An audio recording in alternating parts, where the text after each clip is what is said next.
बिस्मिल्लाहिर्रहमानिर्रहीम स्टूडेंट्स अस्सलाम वालेकुम। Computer organisation and assembly language के लेक्चर 21 में आपको वेलकम कहता हूं। प्रीवियस लेक्चर्स में हमने मेमोरी में वेरिएबल्स की अरे डिक्लेयर करना सीखा। सिंपल सा मेथड कि वेरिएबल का नाम लिखें यानी अरे नेम, उसके बाद कॉलन, फिर उसका एलिमेंट साइज।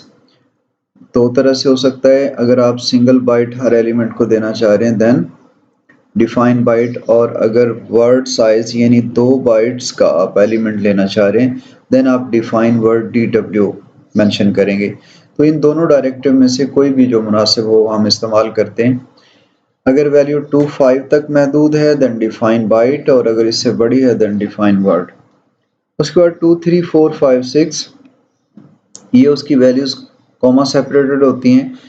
तो जब अरे बनेगी तो फिर उसमें एक तरतीब के साथ पहले एलिमेंट में 2, सेकंड में 3, थर्ड में 4 और इस तरह से 5 6 जो हैं एलोकेट होंगे, ये इनिशियलाइज होंगे वो वेरिएबल एलिमेंट्स।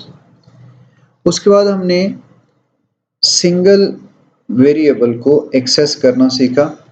सिंपल सा मेथड कि जिस वेरिएबल को आप एक्सेस करना चाहते हैं उसको स्क्वायर ब्रैकेट्स में मेंशन करें, और फिर अकॉर्डिंगली अगर आप रीड ऑपरेशन करना चाहते हैं तो ये सेकंड ऑपरेंड के तौर पे आएगा मेमोरी सेल, और इस मेमोरी सेल को आप कॉपी कर देंगे किसी भी रजिस्टर में।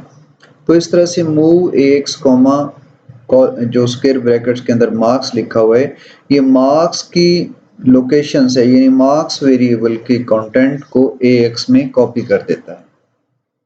लेकिन ये मेथड जो है हमने पढ़ा था सिंगल वेरिएबल के लिए। तो आज हम इंशाल्लाह अरे ऑफ वेरिएबल्स को रीड और राइट करना जो है सीखेंगे कि किस तरह से मेमोरी में मौजूद अरे की डिफरेंट सेल्स को आप प्रोग्रामेटिकली रीड कर सकते हैं।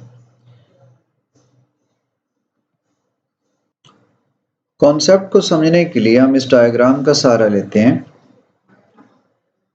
वी नो कि जब हम डिफाइन बाइट डायरेक्टिव यूज करते हैं तो हर एलिमेंट को एक एक बाइट मेमोरी एलोकेट होती है। मीन कि अगर आप ये लिखते हैं अरे नेम ए डिफाइन बाइट 5 6 7, तो 5 पहली बाइट में होगा, नेक्स्ट बाइट में 6 और नेक्स्ट बाइट में 7, यानी कंसेक्टिवली स्टोर होंगे, एक बाइट के बाद दूसरी बाइट में दूसरी वैल्यू, तीसरी में तीसरी वैल्यू। लेकिन अगर आप यही वेरिएबल डिफाइन वर्ड के साथ ये अरे डिक्लेयर करते हैं, लाइक डिफाइन वर्ड 5 6 7, अब मामला कुछ और है। अब हर एलिमेंट को 2 सेल्स एलोकेट हो रहे हैं। पहले एलिमेंट 5 को 2 बाइट्स दी जाएंगी, और जिस तरह से आप जानते हैं कि 5 जो है उसको आप 0 5 लिख सकते हैं। सो जो इसका 16 बिट कोड होगा, जो प्रीवियस लेक्चर में मैंने दिखाया, 16 बिट कोड में राइट साइड पे 0101 होगा और उसकी लेफ्ट साइड पे सारी जीरोस होंगी। ये 16 बिट रिप्रेजेंटेशन होगी। अगर आपको मेरी बात समझ नहीं आई तो आप ये समझ सकते हैं कि 5 का जो कोड होगा हेक्साडेसिमल कोड, जो बाइनरी फॉर्म में बनेगा, उसके 16 बिट कोड वो यूं होगा, ये सारी जीरोस होंगी और एंड पे 101 होगा। तो ये 16 बिट रिप्रेजेंटेशन है 5 की। अब इसके दो हिस्से अगर करें, ये हिस्सा जो है वो लोअर बाइट बनेगा और ये हिस्सा हायर बाइट बनेगा। तो अब हम ये कह सकते हैं कि ये 0, ये वाली बाइट जो है this is 0 and this byte represents 5। तो इसको हम 0 5 कह सकते हैं। फिर उसके बाद हमने ये भी देखा था कि लोअर बाइट जो है मेमोरी की एड्रेसिंग की वजह से, चूंकि मेमोरी के एड्रेसेस जो हैं एक सीक्वेंस के साथ इंक्रीज होते हैं, पहले 0 फिर 1 फिर 2 फिर थर्ड फिर 4 फिर 5, इस तरह से। सो जो 5 है लोअर बाइट में होने की वजह से मेमोरी जो हमारा डिबगर है वो पहले दिखाएगा, यानी पहली लोकेशन पे 5 होगा, नेक्स्ट पे 0 इसका जो हायर हिस्सा है। फिर उसके बाद नेक्स्ट 6 की बारी आएगी तो 6 भी 2 बाइट्स लेगा। सो फर्स्ट में जो लोअर बाइट है उसमें 6 आएगा और नेक्स्ट में 0 आएगा। सो इस तरह से 0 6 जो है वो एक्चुअली एक तरह से स्वैप होके मेमोरी में शो होंगे।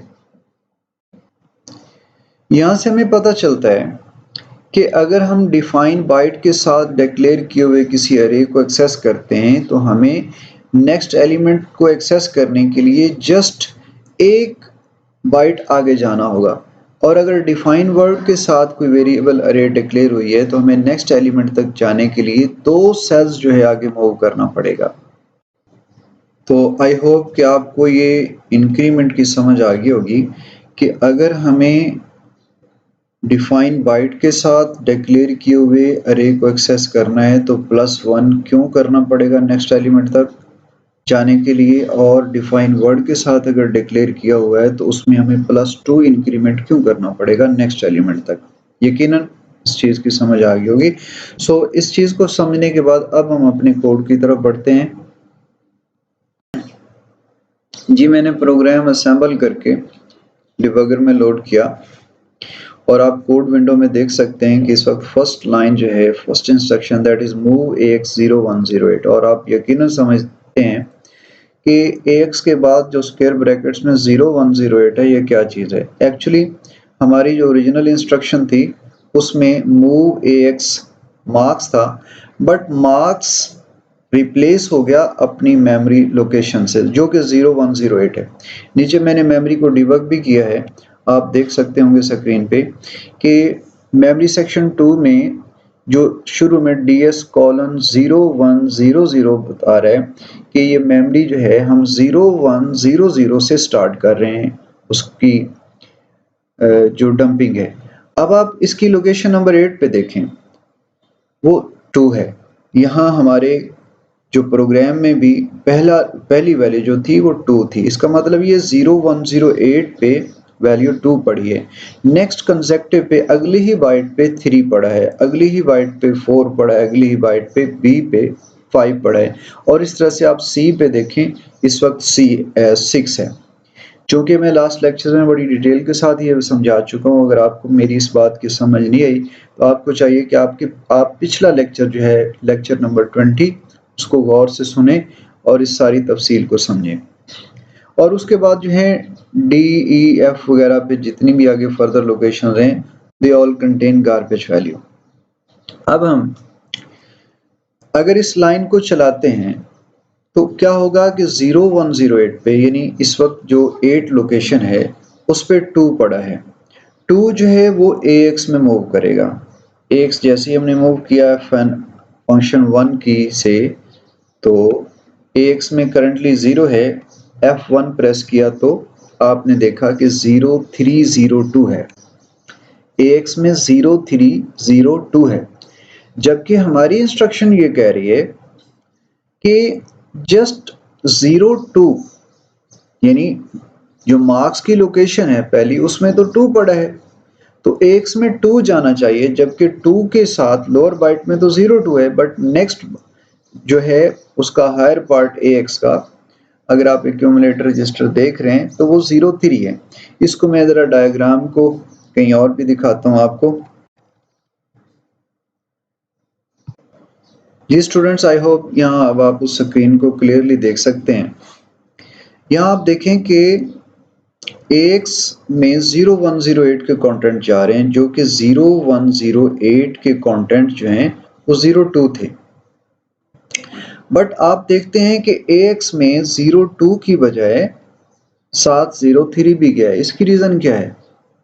थोड़ा सा अगर सोचें तो समझ में आ जाता है कि AX का साइज है 16 बिट, जबकि जो ऑपरेंड हम ले रहे हैं 0108 वो 1 बाइट है, तो उसका कंटेंट बेशक 2 है मगर जाने तो 16 बिट्स हैं। सो जो हमारा जो ऑपरेटिंग सिस्टम है वो 16 बिट उठा के वो AX में लोड कर रहे हैं, और 16 बिट कौन से बनेंगे? 02 से जब स्टार्ट होगा तो सबसे पहले 02, बट अगले 8 बिट्स जो हैं उनमें 03 पड़ा है। सो हम चाहते तो नहीं थे कि 02 के साथ कुछ और भी वैल्यू जाए, बट रजिस्टर का साइज चूंकि 16 बिट है, उसको फिल करने के लिए बाय डिफॉल्ट ऑपरेटिंग सिस्टम इस लोकेशन से 0108 से स्टार्ट होगा और 16 बिट उठाएगा। जब 16 बिट उठाएगा तो डेफिनेटली 03 जो है पर उसकी हायर बाइट में जाके लोड होगा। तो इस वजह से 0203 जाके लोड हो रहा है। इट मीन्स कि हमें रजिस्टर का साइज जो है वो बड़ी सोच समझ के इस्तेमाल करना होगा। अब अगर हम बाइट यूज करते हैं तो फिर जो हायर पार्ट है उसमें एक्सीडेंटली नेक्स्ट बाइट जो है वो उसका कंटेंट जो है वो स्टोर होगा। सो इस सूरत में हमें डिफाइन बाइट की बजाय ज़्यादा बेहतर होगा, क्योंकि हम 16 बिट रजिस्टर के साथ खेल रहे हैं। सो ऐसी सूरत में हमें डिफाइन वर्ड यूज़ करना चाहिए, और जब डिफाइन वर्ड यूज़ करेंगे तो फिर ये जो कंटेंट्स है वो एक्चुअली कॉपी होंगे। लेकिन यहाँ मकसद हमारा ये नहीं है, वो हम थोड़े से डिटेल बाद में देखते हैं। मकसद हमारा ये है कि हम अरे को ब्राउज करना सीखें, अरे को एक्सेस करना सीखें। तो उसके लिए हमें एक एक जो है वो एलिमेंट आगे शिफ्ट होना है। तो उसके लिए हम एक लूप क्रिएट करते हैं जिसमें इंक्रीमेंट देते हैं 1 1 का, और हर इंक्रीमेंट के बाद जो है उसके अंदर वैल्यू रीड करते हैं। जी स्टूडेंट्स, वापस अपने कोड में आते हैं, और यहाँ चूंकि AH में जो हायर पार्ट है एक्यूमुलेटर रजिस्टर का, उसमें एक्सीडेंटली अगली बाइट जा रही है, उसको हम पहले से इनिशियलाइज करवा देते हैं 0 से। और अब जो बाइट हम टारगेट कर रहे हैं वो सिर्फ चूंकि एक बाइट है, इसलिए हम उसका लोअर पार्ट यूज करते हैं AL। AL stands for lower part of accumulator, जो कि 8 बिट है। सो अब इस तरह से जो सोर्स है वो भी 1 बाइट है, और डेस्टिनेशन जहां पे ये कंटेंट्स कॉपी होंगे वो भी 1 बाइट है। अब इनका साइज इक्वल है, सो अब कोई एक्स्ट्रा जो है वो वहां से ऑपरेटिंग सिस्टम डेटा नहीं उठाएगा।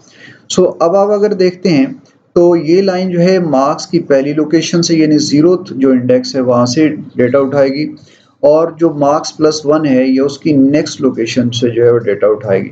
तो अभी इसको असेंबल करके देखते हैं कि हमारी आउटपुट जो है वो किस तरह से रन होती है। जी तो स्टूडेंट्स, ये रहा हमारा कोड। अब कोड विंडो में हमारी जो इंस्ट्रक्शंस हैं, AH में 0 ला रही हैं, AL में 010D लोकेशन जो कि मार्क्स की फर्स्ट लोकेशन है वहाँ से डेटा फेच कर रही हैं, और फिर नेक्स्ट लोकेशन 010E से फेच कर रही हैं जो कि +1 इंक्रीमेंट के साथ था। So this time this is 010E। अब इनको आप मेमोरी सेक्शन 2 में देखें तो यहाँ पे आपको 010D पे 2 नज़र आना चाहिए जो कि एग्जिस्ट कर रहा है, और E पे 03 है, और इसी तरह से 4 5 6 और इसके बाद गार्बेज वैल्यूज हैं। अब अगर इसको आप रन करते हैं तो अभी देखिएगा आप,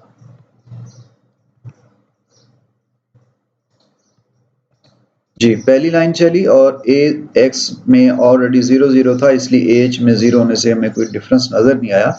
लेकिन नेक्स्ट जब इंस्ट्रक्शन एग्जीक्यूट होती है तो अभी AX में 00 है, तो इस वक्त आप देखेंगे उसके लोअर पार्ट में 2 आ चुका है, और इसके बाद नेक्स्ट में लोअर पार्ट में ही नेक्स्ट एलिमेंट जो 3 है वो आके कॉपी होगा।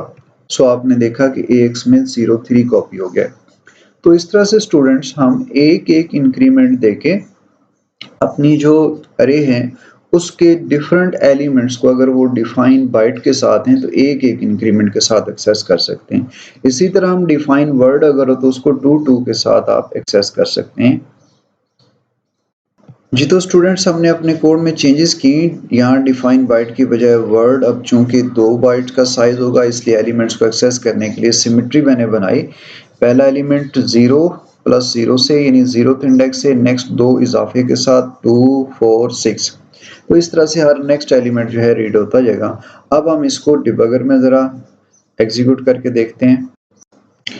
इस वक्त यकीनन आपको स्क्रीन पे कोड सेक्शन नज़र आ रहा होगा जिसमें मूव AX 0111 है, और नीचे मेमोरी सेक्शन में आपको 0111 पे 02 और उसके बाद 0, यानी 2 बाइट्स लेता हर वर्ड नज़र आएगा।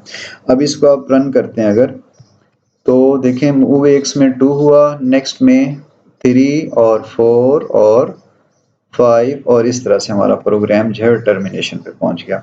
सो इस तरह से आपने देखा कि अगर वर्ड हो तो हमें 2 का इंटरवल देना पड़ता है, और अगर बाइट हो तो हमें 1 का इंटरवल दे के एलिमेंट्स को एक्सेस करना होता है।